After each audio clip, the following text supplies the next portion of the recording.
Hello and welcome to episode 16 of the NAmen Podcast. This is the first episode of the new year. Very exciting. I'm Delfino, your host, and I'm joined by four others for today.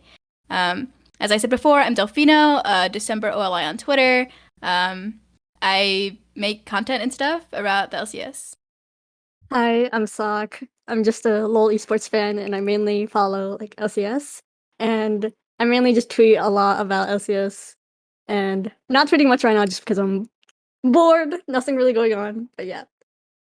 And today we're joined by two lovely guests, if they would introduce themselves.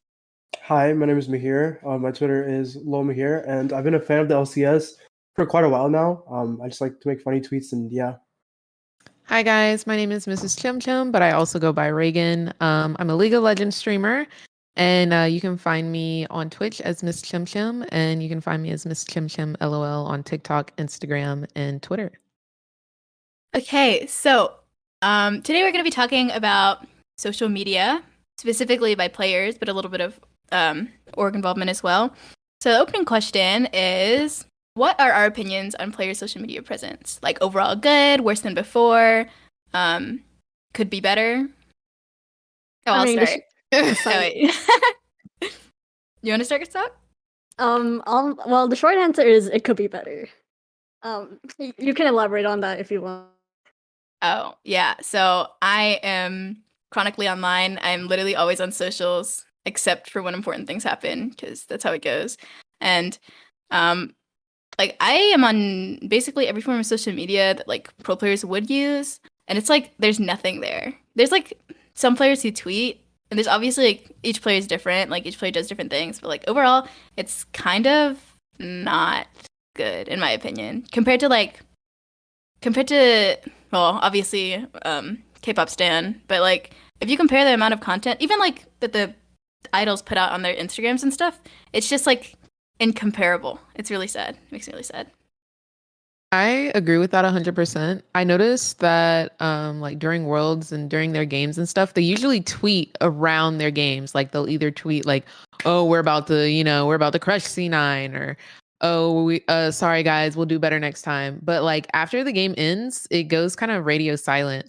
And kind of thinking about the K-pop thing, like I realized that like even though these LCS players are like our celebrities, but like the bigger celebrities, they have like social media managers who handle that like social media aspect for them, while our LCS pros, like it's literally just all on them. Like the team, if the team posts on their social account. You know what I'm saying? So I definitely agree with like the fact that it could be better, and I think like the overwhelming majority definitely don't put out a lot of content. I think there's a few who do a really good job. So I think like the ones I really want to highlight are Bwipo and Doublelift. So Doublelift, I think he retired in 2020. So all of 2021 and all of 2022 he didn't play, but he was streaming this whole time.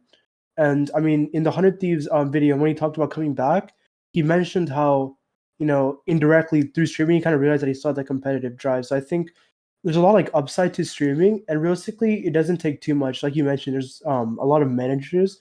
I mean, I've been editing TikToks for about 4 to 5 months now, and it doesn't take too long to, you can stream your solo queue while you play, have someone clip that, and I mean, I know most people are willing to do like TikToks for 5 to 10 TikToks per video. So I think there are definitely some people who do a really good job. I mean, we even saw like during the Korea bootcamp for 100 Thieves, Busia was streaming nearly every day, and I think something that's really great because it kind of like it gives us an inside perspective, because I know for a lot of people who don't have the opportunity to go play on the Korean server or go visit Korea, they get to see, oh, Busia's playing versus Faker, or he's playing versus Gamiyushi, and it's like stuff that, I mean, we got to see it during Champions Queue when they were in NA for Worlds. That outside of that, we don't get to really see this like cross-regional like rivalry interaction. So I think definitely like the Korean boot camps are like an opportunity that players should definitely capitalize on, for example. Speaking of Champions Queue, I don't have the exact numbers for this, but I remember I had a conversation about this with Arsh and I think a couple other people.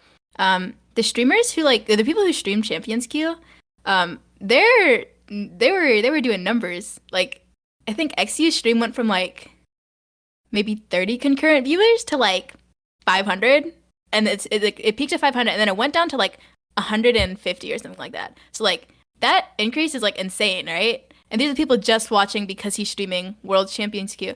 And like I think a problem I had with Champions Queue, especially during the year, like not during Worlds, there was nobody streaming it. Um, Me and Elaine, we used to like actually just go to random people's like actual like 5 viewer streams to try to find our faves because nobody was streaming. And I think that was the most frustrating part about Champions Queue. Not like, well, obviously the queue times are frustrating, but like for me as a viewer, the most frustrating part was like people not taking advantage of like this super free opportunity to get like more viewers for your stream. I agree. I feel like kind of like the pro players, like when it comes to streaming, personally, whenever I'm streaming and I'm playing League, like ranked, if I'm talking to chat, I'm distracted, you know? So I think they're just like super focused in because they have the comms, right? You get like comms in Champions Queue. Yeah. Yeah. So I think they're just like super like honed into the game. But yeah, you're so right. Like I would love to watch like these Champion Q games. I would love to watch these pro play games because like you get to learn and you also get to like see your fave, you know? Like it's really fun. Yeah, actually, I have a friend. He's an amateur mid laner. His name is Messages, and before, whenever he would stream, it would be like a handful of us, maybe like 3 to 5 viewers, and it would be like me and a couple other of his close friends. But I remember, during Champions Queue, he had, I believe, there was either 3 or 4 T1 players. He had Zeus, I think, Owner, and Asper, who was their backup support, and he went from 3 viewers to 1,000. Like Wow. he held 1,000 the whole time. He got a pentakill too. Oh, So shoot. like it was crazy. And there's a website. It's called factor.gg, and it had like all the champions queue. And if people were like live, it had their stream link. And I think that made it so easy. Like I remember during World Champions queue, I had this website open. Like I would come home from school and I would just have this website open. And like anytime someone went live, like I would just like watch it. So I think definitely like whenever you do get these opportunities, it's definitely something you can like grow on. Because I mean, that like pentakill that he got during that T1 game, it was a ton of exposure. Everyone was like talking about it. And I think stuff like that, if you put in like a ton of time, sure, like that pentakill is not something that's gonna happen a lot. But if you put in a lot of like effort into streaming, you might have more moments like those. And like the more moments you have, the more you get to like build on your brand. So like I know like that day was like so crazy because like I've known this guy for like 2 years and he would never get more than 5 viewers because it would just be like his close friends, you know. He would just stream for us while he's playing Champions Queue. And then suddenly he just had 1,000 people have to chat with speaking in Korean. It was like a crazy experience because like, you know, this is like one of my like best friends and he now has like more viewers than like half the people on my following list.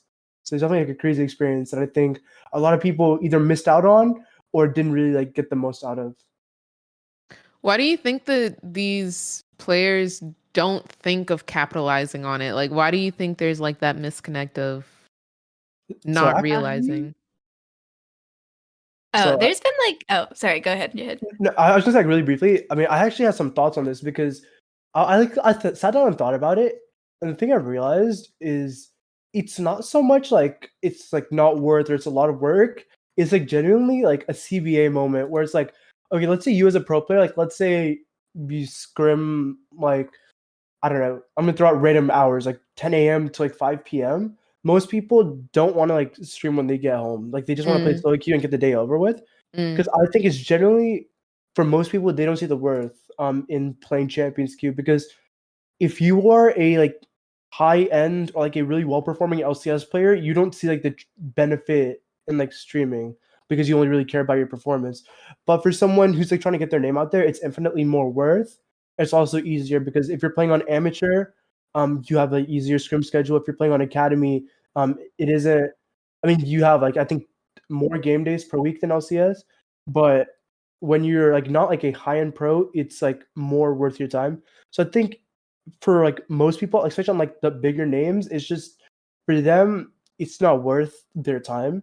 So I mean, as far as like what we can do, I mean, I don't know how realistic this is, but I mean, just adding incentives into their contracts, like, hey, an extra X amount of money if you stream X amount of hours.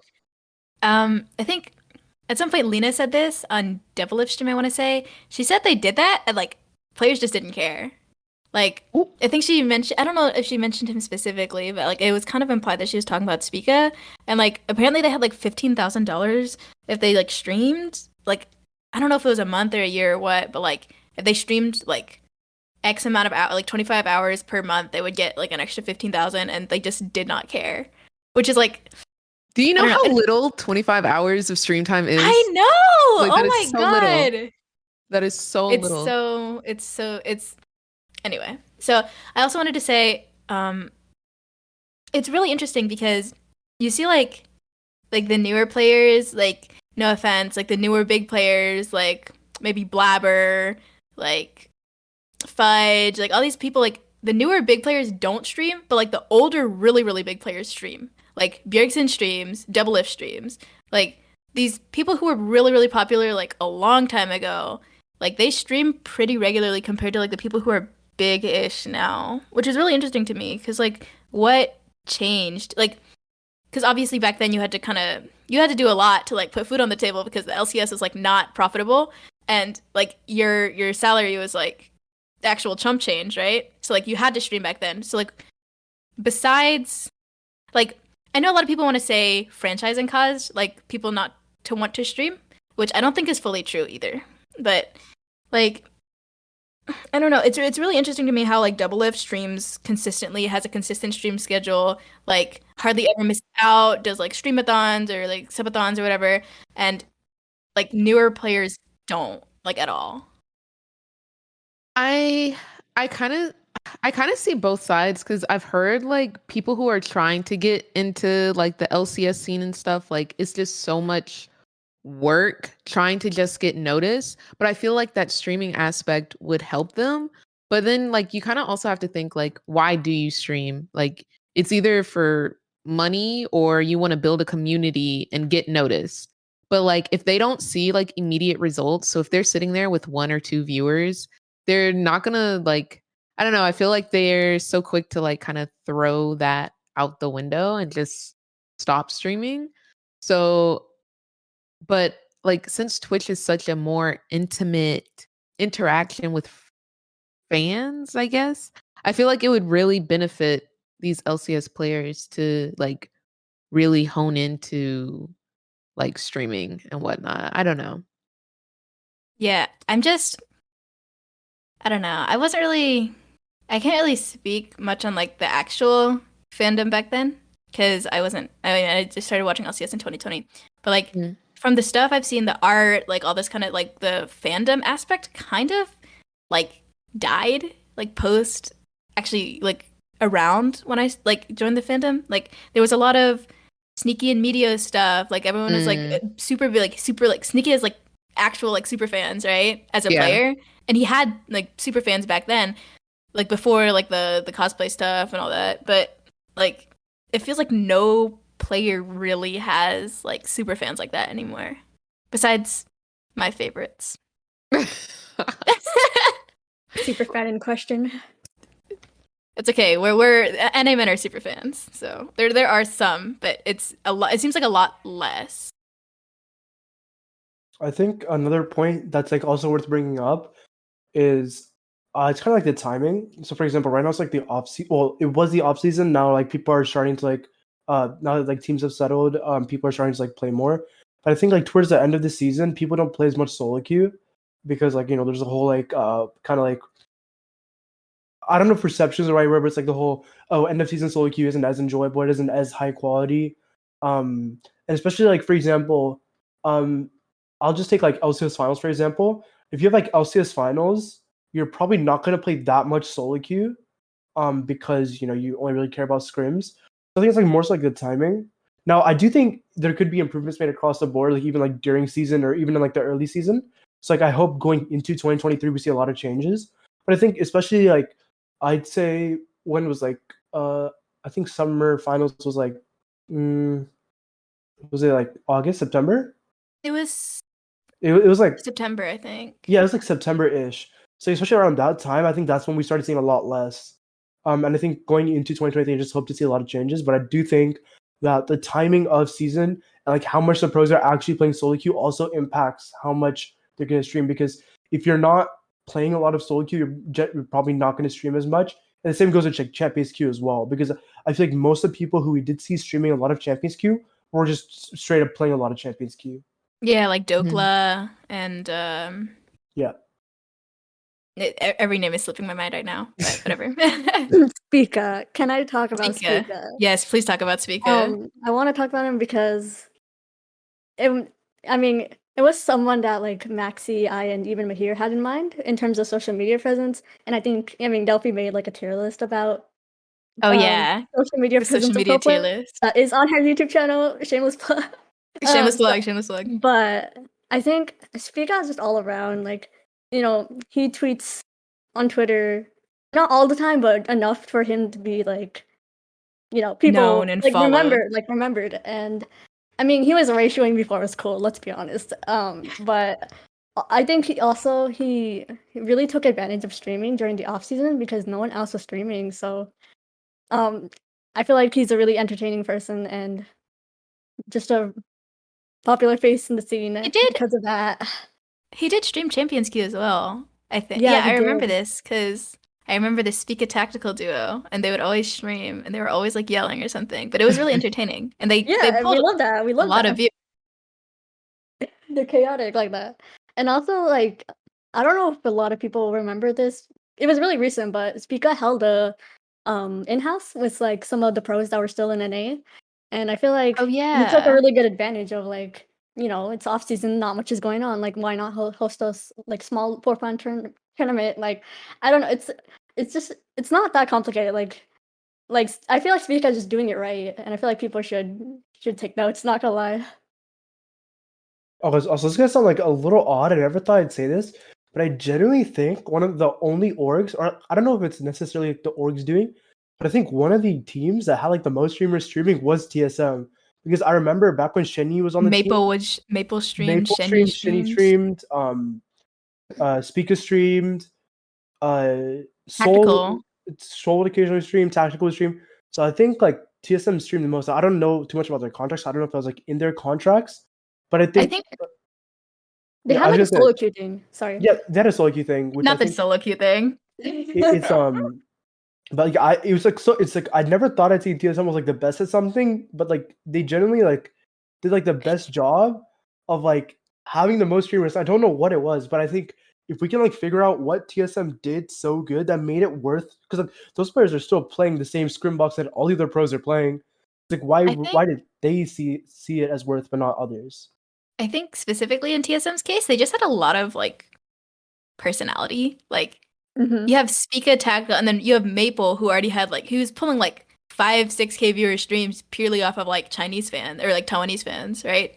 So like these people already had like established streams, and like I don't even know why Shenyu was streaming. I don't even know if he likes streaming, but I know another team for sure had and still has streaming hours in their contracts, which is Golden Guardians.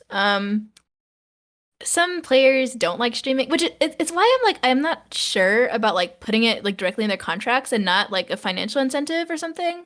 But like their players streamed, I think 25 hours a month, and I know they weren't super popular because like nobody really knew them, but like I think I saw some of their streams grow. Like I used to watch a lot of Pride Stalker and Ola, and when they would do Champions Queue together, and like it was really enjoyable and it was good content.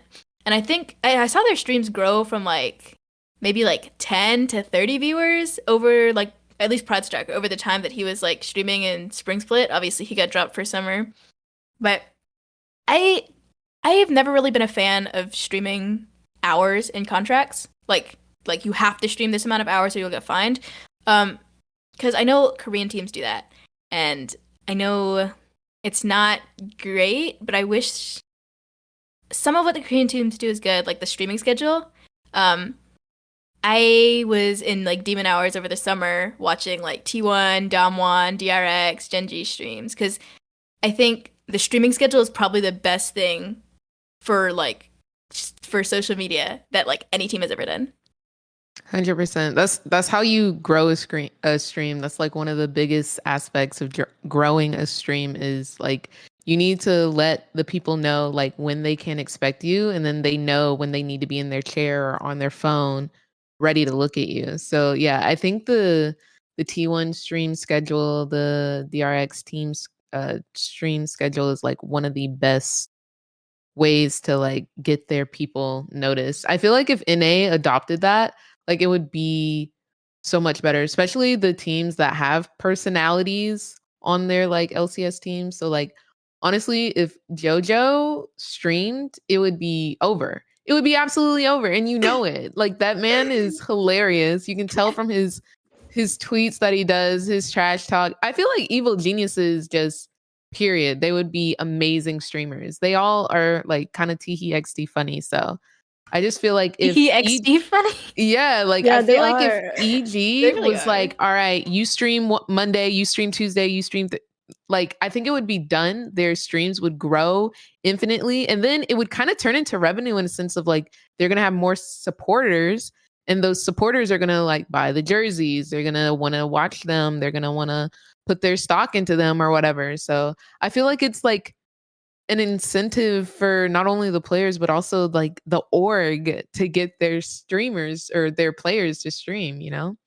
It's the way we almost never get a stream from an EG member unless it's your annual Bud Light, your Oh, the obligated Bud Bud Light Light stream. happy hour stream. Right. Bro, I mean, JoJo not streaming, it's so unfortunate. It's so Oh my unfortunate, gosh, but the You know it fucking would be I good. lies. what I do want to say about JoJo is like he's still so good at putting himself out there and making this presence and this personality just from his tweets. And I mean, Yeah. we all know JoJo's formula. It's kind of like oh, get about to shit on X, about to shit on Y. Gotta send this guy back to wherever. Yeah. It's purely trash talk, but it's effective. It's good. It's JoJo. And people know him for those tweets. That's Yeah. the thing. Exactly. He makes people mad, and I mean that's the job. I literally watch EG games because I want to see if JoJo is going to get humbled or not from all of his trash talk. Like it is one of the main reasons I tune into EG. 100%. And I think to add on to like what Reagan said about like the T1 stream schedules, I've kind of like been like a T1 fan. I'm not like a hardcore fan, but if I am watching like LCK or if I'm watching like Worlds, for example, I was cheering for T1. And I think the reason was, I mean, I remember their old team house. They had like the orange wall, like neon green wall. Like that stuff was like really iconic and really funny. I mean, my favorite player of all time is a support player named Mata. As like he had so many funny moments just like streaming from the T1 headquarters. And it's just like stuff like that brings up such fond memories. Like back when they had those colorful walls. There's so many clips of Fakers with the old background and stuff, and even like their new headquarters where they have like a bunch of new streaming rooms. There's just generally so much like positive, like not only like nostalgia I associate with their streaming, but it's like I mean, there's so many moments and like clips that I could go pull up that would generally make me laugh. Like back when Teddy was on T1, Oh, shout out to Teddy, my goat for real. Teddy's streams were probably the funniest thing I've ever seen. And like I don't even speak the language, bro. Yeah, Right. like the YouTube videos were so funny. Like when they would like put his stream highlights on YouTube, it was so funny that it just made me want to be more of a T1 fan because I feel like everyone's a T1 fan deep down. Like everyone loves T1, but like it's just like the YouTube content just made me love that team so much more because that guy was so funny. And Yeah, I mean- speaking of, oh wait, so, go ahead. I was just gonna quickly say, like, it's one thing to be a T1 player, which, you know, if you're a T1 player, you're naturally like one of the best players in the world. But to also have all this like personality, this humor, just this like presence, I think it just makes it even easier to be a fan. Delphi? Oh, yeah, I was saying like I think so far I know 100 Thieves is committed to doing it, and CLG has also done one where they make like so Jungle Juice, he went on 100 Talk and talked about how he wanted like the org wanted to like wanted to make stream highlights videos. Similar to like what Damwon and like T1 do, right? Where they like the org actually takes the clips from the stream and makes a highlights video. Which is actually a really good start. So CLG did like a Dokla montage, but I think it's a really good start, and I think org should play a part like that like hyping up their player streams. Like I think Immortals, despite their incredibly small Twitter reach, they did retweet like Fleshy's stream, and they like hyped him up, and they were like, "Oh, this guy hit Challenger in like X amount of days." And I think the orgs can definitely do more, and I'm glad to see that like at least 100 Thieves and like CLG, they're kind of like realizing that they need to hype up their players' streams because like they want their players to have fans, and I think it's really good on them, and I think every single org should do it, and every single org should encourage streaming. 100%. And like, what does that cost the org? It costs them nothing. Like to hype your very own players up, like a simple retweet, a simple shout out, like it doesn't cost them anything if their players are willing to like stream or do whatever they're doing. It's so actually, especially as a 100 Thieves fan, I made a whole thread about this, ranting about this, how like every org was like retweeting their player streams and and like hyping them up, and then 100 Thieves, they had 4 players streaming. Like I think everybody but Tenacity streamed at least once in Korea, and not a single retweet. There was nothing. Like they would post clips. I think they posted one Doublelift clip, but they like in that time they posted like 17 Valorant clips and not a single like retweet of a stream, no clips, no nothing from their league team, which was like really frustrating because I remember I made that thread after Jungle Juice went on 100 Talk and talked about how they were committing to like helping their players stream and make stream highlights and more content, and I was like I was actually very angry, and I made that thread very angry. But I mean the point still stands that like even though they're committed to doing it, it feels like they're not doing it so far when they're literally in the T1 facility boot camping, which is and like unless they want to keep that information on the DL, like maybe they don't want the world to know that they're in boot camp in Korea, but I don't know why they wouldn't want the world to know. But like, how else are we supposed to know their streamers are streaming, their players are streaming if they don't tell us, you know? Like, help us find them. You know what I'm saying? I know, like, there's so many people. Like, I mean, Busio's stream was like popping off, right? Because like I remember his stream, like before he started playing World Champs Q, was like 30 to 50 people, and then like in Korea it was like 500 plus, like basically every day, and that was basically without the help of the org. The only reason he was popping that much was because he was in the announcement video. And like besides the announcement video, they didn't do anything else to like plug his stream or hype him up or anything. Yeah, and like some of my streamer friends, like they did they went to Korea to do the unranked to challenger challenge or whatever. And like you have to advertise like, yo, I'm in Korea, and then yeah, your numbers literally like double, quadruple, like they skyrocket because everybody wants to see like this competitive like, oh, how do we measure up to Korea or whatever. So yeah, it's all about advertisement and like letting the people know where you are when you are. Like that's like the basics to, you know, social media. It's not a lack of like people who want to see it. It's a lack of like branding and advertising. There's literally thousands of people out there who would love to watch like a pro player stream like solo queue. Oh, it's a bad game. It doesn't matter. You're literally a pro player, and you're showing us like your practice. And I just hate the idea. So I talked to a friend of mine who is like close to the scene, and he said like players literally CBA until they do numbers. Like, and this is just for content in general, but streaming specifically as well. Like they just don't care unless they do numbers, which is really rare as like starting out. Like the only exception would probably be like Jojo. If he streamed, he would do numbers immediately because it's Jojo, right? Right. But basically everyone else, like you're not gonna really get above 100, 200 viewers. Like you're not gonna be getting like 1,000, 2,000 viewer streams until you stream consistently. And I feel like players just don't care to do that, like because they don't really want to do anything unless it like actually sees value immediately, which is it's very frustrating as a fan who wants to see their favorite players grow, but I mean, if they don't really want it, then I can't really do much about that, you know? I agree with that. And like in a sense of like I get that League of Legends is their passion and like their number one goal is to like get that starter position on a team. Like I totally understand that. But yeah, like I want to see these players like have a Twitch stream. Like I want to be engaged with them because it makes it all the more fun.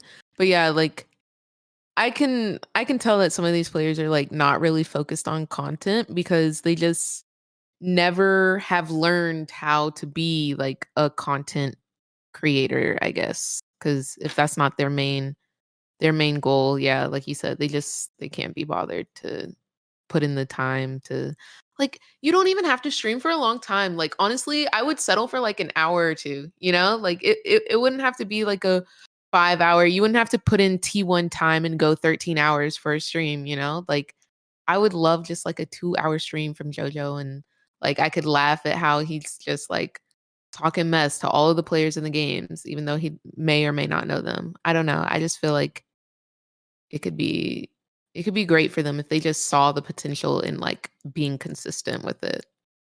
Yeah, there's a lot that could be done by both the players and orgs to, change this lack of social media presence. But since LCS is coming back soon, how do you guys feel about what the broadcast could do? Because for example, we had last year like that segment where they did like get to know your pro, which they like Know Your plugged Pro was social goated. media and like little fun facts and stuff like that. But what more could maybe the broadcast do to help fix this problem? Well, we know for a fact they had more Know Your Pros, right? It's like definitely do the rest of those.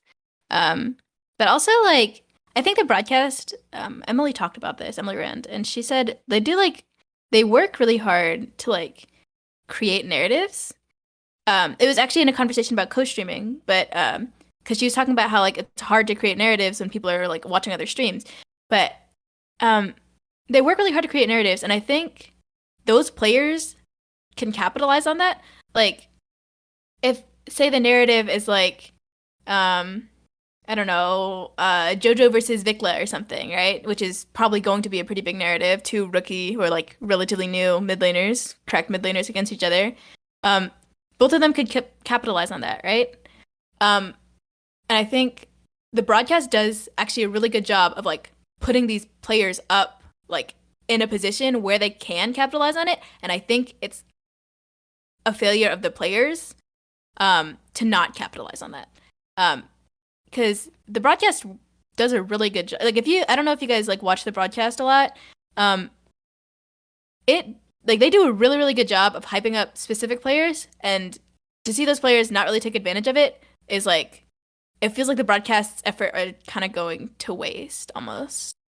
Yeah, there were definitely like a lot of, really small segments where they would interview a player about a certain matchup, a certain like time in history where you played with this player. Like they also did a bunch of like quizzes and stuff. Like it is little stuff, but I feel like those kind of help, get to know a player a little bit more, get to know their mindset. And I feel like again, like players should take advantage of that. So I on the topic of like kind of the LCS and player personalities, I know recently last split there was like a few times where a player would be like involved. Like, I think we had Whipple on the analyst desk at some point. I think there was like an interview Closer with as Fudge. well. Yeah, closer as well. There was an interview with Fudge.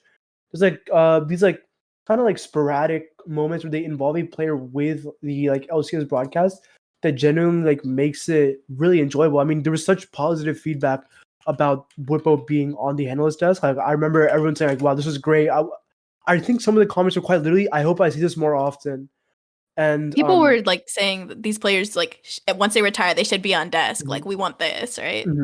And I mean, I'm not sure how many people knew this. The boss, the EUS Tyon One Trick, he was actually a pro player. He was a substitute top laner for G2. And we saw like even recently, like he has a more long-term position as an analyst for the LEC. Like we saw him on the desk quite a few times, and it's because he built his name through social media, through streaming, that this opportunity presents itself. And I mean, I know Whippo, due to like unforeseen like circumstances, he couldn't find a team either. But right now he's streaming, and I'm assuming I don't know how much he's making, but I mean, he's going to be making some money. Whether or not it's like more than he would be making as a player, we have yet to find out. But I mean, Whipple right now, he's doing streaming for TL instead of playing pro, which again, like, had he not invested that time to already build up his brand and social media presence, I'm not sure if he would have that to lean on for the split. And I think there's a few personalities in the LCS that do a really good job of bringing out the most out of players. I think Raz probably does the best job because when you look at like Raz, it's like he's the most, I don't know what the word is, but like he's like the most zoomer. Like, and I think But yeah, the, it's like I think on Twitter a lot. I think the LCS broadcast, if we lean on like Raz to get players more involved, it'd be so much more entertaining. Well, not that it's not entertaining, but it would be like just so much more enjoyable.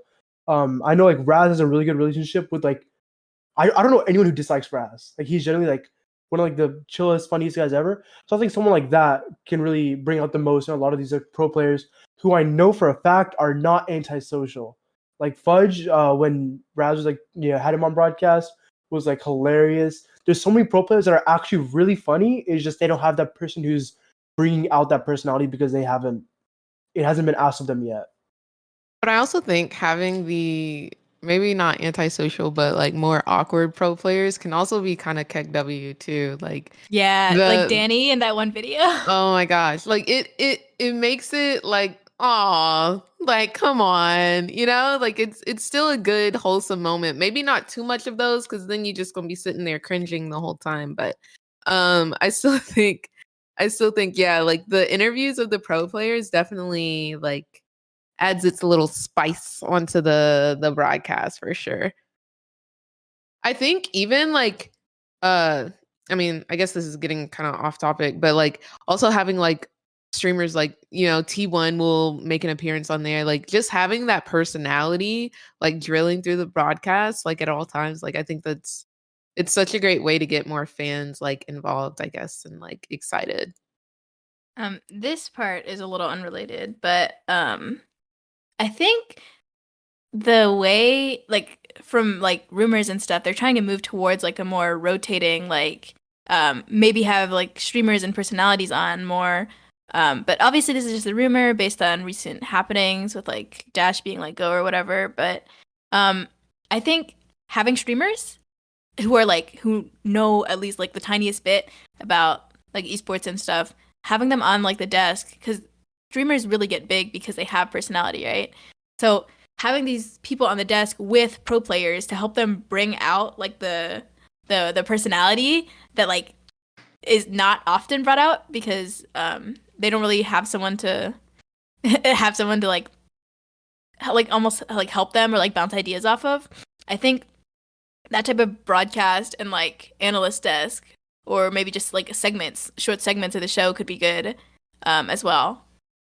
I agree. It's kind of like the Hannah Montana, That's So Raven crossover or whatever. Like you get the best of both worlds. You get your favorite streamer and then you get freaking, I don't know, like double lift to interact together. Imagine like when T1 and Faker did their collaboration. Oh, that was so cute. It was cute and it was fantastic. Like it's absolutely amazing. Like this stuff is fire. Like it's super hot.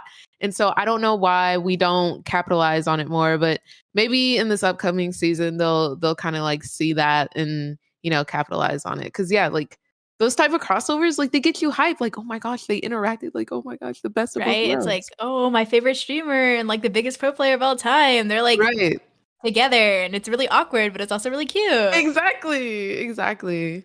And then you have the clips that are farmed from the broadcast, and so then it just goes on and like it just multiplies. It literally just multiplies. I kind of wanted to go a bit full circle about the social media kind of conversation. And I kind of want to talk about how sometimes it feels as if the fans care more about bringing in this personality and this presence than the actual players. Like we have this friend named Andrea, at EduHoon on Twitter, and she has she has this website that she helped make, that she made, basically just sharing all these like fun facts about these LCS players, like their biographies, basically. It's lcsprofiles.com. I would recommend it. There's already already 25 LCS players, 4 NACL players. Like, you can learn a thing or two about these people. Yeah, and I think. Oh, Sak, were you saying something? No, go ahead. Oh, so obviously this is to any K-pop, even like close to Stan. This is obviously modeled after K profiles, and like the way people get into K-pop, like the way I got into K-pop, I was like, I saw a cute fan cam, and I was like, oh, I want to learn about this guy. And then I go on and I see a bunch of stuff, and I was like, oh, he likes the same stuff as me. Oh, he's like a cat person, this, that, the other. And then all of a sudden, I'm like, oh, I really like this person. So I watched their music video, and I'm like, oh, I like this group. I like their music. And like that's how a lot of people get into things, like by finding things that are relatable. And I think that's what we as fans can do. We can kind of like we obviously fans have a role, but like obviously fans shouldn't be the main people promoting like these people's social media, but fans definitely have a role, and like the profiles website kind of proves that. Like we like nobody knows, like no offense to FBI, but like nobody knows anything about him, right? He doesn't tweet, he doesn't stream, he doesn't post anything on anything in any social media, nothing, right? But because like someone might be like, oh, like I have something in common with this guy, I would probably watch his team. Maybe if I'm already like kind of interested in LCS, like oh, like I can follow this guy because we have something in common. Like oh, I'm also like Chinese or whatever, right? And I think the fans also can like do stuff like that to make players more relatable, but I think it's also on the players to like put themselves out there and try to make themselves relatable so that we can like kind of I cannot think of the word right now, but we can kind of expand on their previously existing content to kind of broadcast it to a larger audience. I agree with that. I made some YouTube videos like trying to introduce the LCS players, like when the LCS teams announced who was on the team. So like I would do research, and y'all, I cannot tell you how deep I had to freaking dig to find any information on these players, especially the ones coming up from Academy and stuff. Oh, so real. Like, I don't know why they make it impossible to find like something as little as like their age sometimes. It's just so hard to find. But like what you're saying about it being like you creating that relationship with them, of it's being like relatable or personable, like it could be something as simple as like, oh my gosh, we main the same champions, I'm hooked, I want to watch you, I want to learn more about you, you know, that type of thing. Like if that information was just provided, it would be so much easier for them to build a fan base, because people do want something to relate to. People do want something to relate to. And I think T1 does a really good job at this, because they do the streamer highlights, the streamer clips, but they also do some of that like out of League of Legends aspect. Like they were singing songs one time, and I was like, what the heck are y'all doing? What are y'all doing? But it was so cute. Yeah, it was so cute, and I liked it, and I was intrigued.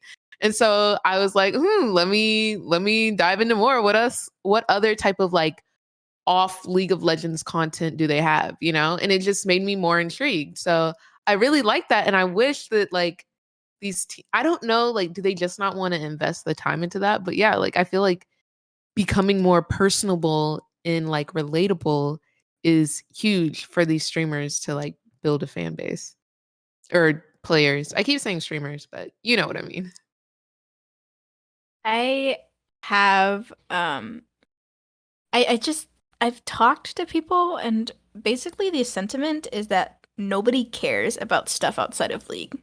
Like generally the sentiment is like, oh, they don't care about what I'm doing if it's not League, which I don't know like how to explain. That is just objectively untrue. Oh, we went to like the beach for a team bonding trip. I want to see that. Oh, we did an escape room. I want to see that.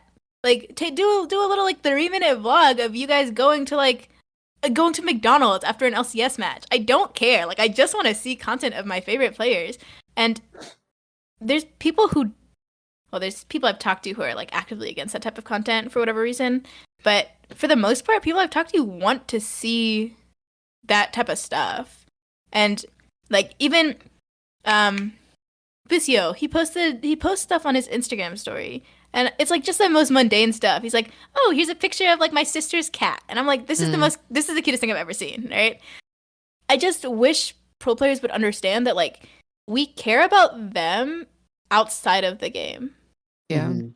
And I think like realistically, it doesn't take like too much of an effort. There's a TikToker. His name's like Vyoko. He's like the guy with like the silver hair. And he said he posts like one TikTok a day. Now, I'm making TikToks for like 4 to 5 months, and like most of them will take me 15 to 20 minutes, maybe 30, or maybe it could take me more if I'm making like really detailed, but like most like simple clips like 15 to 20 minutes. So when you really put it into perspective, just like consistent content isn't that hard, especially like short form content. Like for example, if you edit a TikTok, like let's say you spend 30 minutes edit a TikTok, posted a TikTok and YouTube, and do that like 5 days a week for 40 weeks, that's 200 pieces of content you've put out.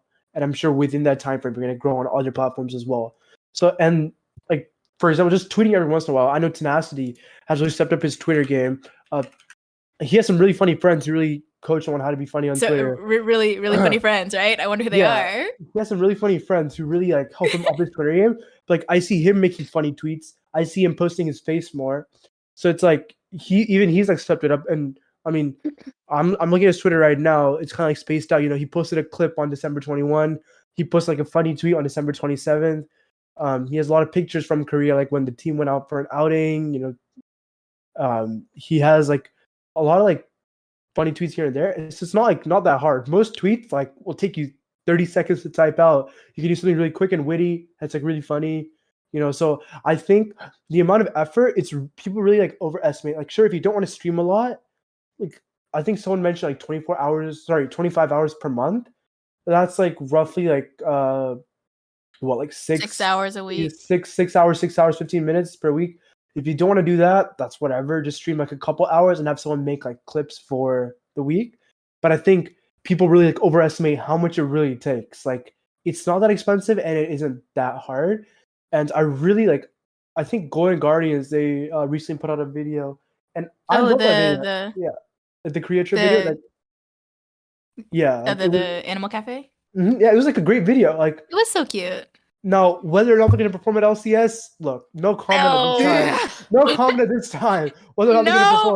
Bro, that's so foul. But like the personality behind the screen, like I never knew River was funny as hell. I mean, it's like a player that came from Taiwan, so I didn't have like that much. Like I didn't watch PCS, but it's just like River is like funny. You know, who he has always had this really like friendly personality.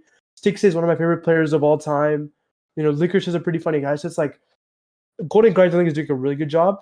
But even though like they're not doing as much as they could be doing, but even though they're getting really positive feedback from a lot of people. Reagan, you blew up on TikTok, right? Or like not blew up, but like you got popular on TikTok, right? Yeah, a lot of my following came from TikTok.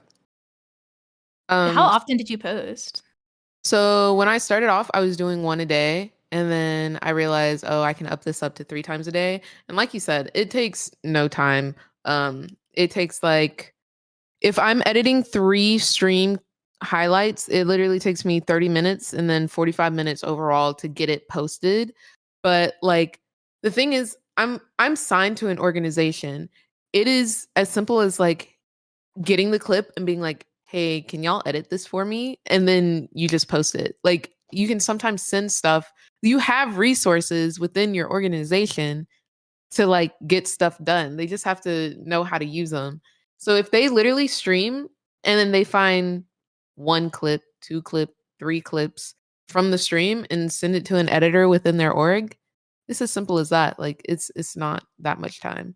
And like I came from like not knowing anything about Adobe, anything about any editing software, and I'm able to get it done. So I'm pretty if they can be challenger in League of Legends, I promise you they can edit a little 30-second TikTok video for sure. So they just gotta put in that a little bit of effort. I don't know, man. Yeah, 100%. And I think I was talking to someone, I don't remember who I was talking to about it, but like it was Retro. He used to intern for EG. Retro, my goat. A lot of like the interns are actually handling a lot of like the kind of like editing and content side of things. But it's like I think, I mean, obviously like something like a budget is really important when it comes to things like this, because obviously most people won't do it for free. So I guess there's like that obstacle of figuring out how much you want to pay. But I know so many people who are like students who on the side wouldn't mind editing. I mean, I have no number in mind, but like 10K a month for someone to put out really good consistent content. I don't think. Sorry, 1K a month isn't Oh, that. I was like, Yeah, I'm I was sorry, like, sir. 10K. I'm sorry, sir. Right, bro. I meant like 10K a year or something for like a student, for example, just to, like post YouTube videos, shorts, stuff like that. Like, there's definitely ways for you to get it done for cheap, and I think that this is something you always can look into because as like it's like a win-win because as you post more content, you get more revenue, and as you get more revenue, you can invest more in like either more long-term circle. editors. Yeah, it comes around. What goes around comes around. So I think it's like I said, I've like reiterated this point so many times. It is not that hard, and if you really just like put your mind to it, it is such a plus in all aspects to your organization. There is no downsides because like I know people like make the excuse like, oh, players are probably being lazy and slacking off, but I mean like no one says that about T1 players because you know you see them grinding, like you see it. So I think in a way the teams will have a lot of like pluses. A lot of people might like buy their merch, for example. And then on top of that, I think people will be less critical and people will be more understanding and like accepting of orgs. Yeah, people are less inclined to like drag somebody who they kind of know their personality. Like, I think, well, actually this is a poor example, but I think a lot of people like they're less inclined. So like say, I don't know, Biofrost is a bad performance, right? But this guy consistently streams and he's like funny and he shows that he's like kind of shy, but once he comes out of his shell, it's like a little bit like he's funny, he's entertaining, and he interacts with chat a lot. And like it's so much harder to like flame somebody like that. Like you don't really want to like drag this guy because like he seems like such a genuine sweet guy, right? But like if it's a player who like you see their face and all you see is their trash talk and like the hype videos and you don't see anything else about them, like obviously they're gonna be much easier to like target, right? I think not only is it good for like getting fans, it's also good for like not getting a lot of heat on like social media. Another thing, I think 100 Thieves, they have a podcast with their Valorant players. They do. What is it? Where Is is it- the League podcast? I forgot what it was called. I'm gonna see if I can find it really quick. I think it's called like, is it called? I have can't remember no the name idea off the what top of it's my called, head. I've but like watched I it, but I watch can't it remember the sometimes. name. Yeah. So I think something like that. Like we're doing a podcast right now. We've been talking for like roughly an hour, and I don't think I haven't like physically or mentally exhausted myself. It's like chill. We're just having a regular Yeah. conversation. So yeah. I mean, like I'm looking at the 100 Thieves Valorant YouTube channel, and I can see their podcast. 4 weeks ago, 91K views. There's a voice comms check for 176K views. So it's like stuff like this, kind of like I think content that really humanizes the players is really popular, and that's something we should do more often because at the end of the day, I think we mentioned it earlier. They're people like us too. So I think like humanizing the players is like also another thing that we should like look into because one is really popular, and two, it kind of like you said earlier, if like for example, Bifrost, for example, I don't see many people flame him because he's such a chill bloke. Like he's such a nice guy. So I think like humanizing his players is like really important. It's like a step that a lot of teams should take, and I think it's something that we might see happen in 2023. But I hope to see it like immediately. I need to see it more. Also, Rogue, the LEC team, Koi, whatever it's called now, they had a podcast in like 2019 or 2020 with their players, and I personally haven't listened to episodes of it because I don't really care about any of those players. But my friend Elaine, she listened to a lot of episodes because she wanted to learn more about Inspired, and like she got enough information from Inspired, like a lot of it from those podcasts, to like make an entire like 15-page like a whole thing about him, and it was like so much information. Like his profile is like super updated, so much info and like random fun facts about him just because of that podcast, right? And like it's you see that. I mean, he was like 18 or something, and you see that guy and you're like, this guy is like really hard to dislike. Like this dude just said he wanted to be Lee Sin and then said never mind because he's blind. Like come on. It's like the most random stuff that like makes people really like players. It's like I don't know. I think podcasts are not bad at all. And I think podcast streams, more active on socials, posting on Twitter, Instagram stories, just anything like that. It just helps humanize your players. And also like T1 is this is kind of controversial, but controversial to like two people, but T1 is like helping their players build a brand, like in the sense that they post on their own YouTube channels, like the players have their own YouTube channels, ran by people in the org, and they also have like separate like fan packages almost, where they have the season's greetings, which they have like a calendar, and then there's a like a picture, like a not a picture book, but like a photo album, and all this kind of stuff done by the org, and it's so difficult to like, oh, like I really just hate this guy. Like, how do you hate this guy? Like, how do you dislike him? Because he's doing all this stuff. Like, you see him interact with his team. He's funny on stream. Like, you can criticize like gameplay or whatever, but like you can't like hate these people, right? Unless you're just like the biggest hater ever. But it's so difficult to like. There's a reason why T1 is the most popular team, right? There's a reason why T1 games pull like so many more viewers than basically any other game, or yeah, T1 games. It's because their players have personality. If it was just like Faker and Bengi and like Piglet or Wolf and all these people, their hype would have died down like years ago, right? Especially after they didn't win Worlds since 2016. But you see these teams continue to thrive because they've just constantly built up their players. Like T1, you would think the org would have died along with like the SKT name, or like the, oh, these guys didn't win anything, like they didn't do anything from like 2016 to 2022 or whatever, which is, I mean, it's true if you're weird, but it's true if you like only value certain things, but nobody is really like this team continues to pull like an insane amount of Korean viewers and American viewers, because like worldwide viewers, because everybody's like, this is T1, but like they're not thinking about T1 with Bengi or Faker. They're thinking about T1 with Gumayushi and T1 with Karya and T1 with Zeus. Like I think T1's a really good example of a team that's continued to build up all their players to become a fan favorite org, right? Because all these rosters are loved besides like the 2021, but all these rosters have been like universally loved. I'm kind of going off topic, but like I'm trying to like think as to why or like how to get these NA players to do something like that. And I feel like because they're so League of Legends game, like, oh, we gotta drill these games or whatever.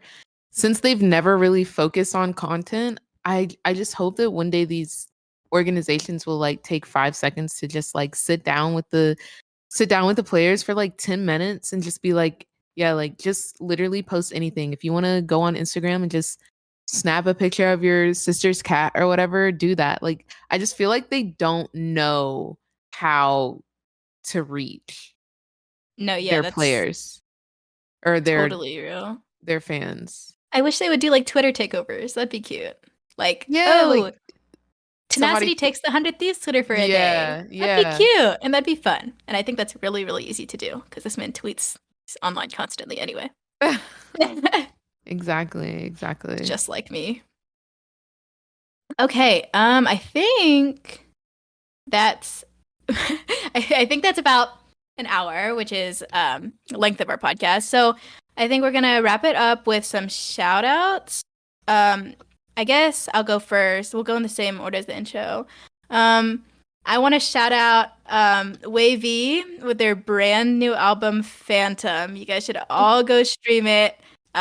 Stan Yang. No, but actually, like, I want to shout out like the players who do put in effort to build their social media. Like we already mentioned them, but like Spica, Busio, Whippo. I want to shout out these people because I can see the effort they're putting in, and I can see it paying off. Suck. My Twitter is sock_o_o. Hopefully I'll be more active as this LCS season begins, but yeah. I think the only shout outs I really have are like, I guess everyone who's gonna watch this. And I think definitely shout out to like the ones who are like putting in effort, who kind of see the importance. And yeah, I mean, just shout out to everyone who's like behind the scenes, who actually helps a lot of stuff, because I know there's like a lot of people who don't go appreciated who either edit for people or they like either manage social medias or they kind of like advise. So I guess definitely like a lot of people behind the scenes who like deserve a shout out. So I guess shout out to them. I'm gonna shout out the people who think that like unfortunately they're not interesting enough, or if they don't think that they know what to do or whatever. I just want to tell them like just do it, just try it. But I'm also gonna plug my YouTube if you guys wanna watch my YouTube videos. I'm Miss Chum Chum. No, I'm just Miss Chum Chum on YouTube. So yeah, all some LCS content on there. Okay, thank you so much for listening or watching to this episode. That's the end of the episode. Good night. Bye.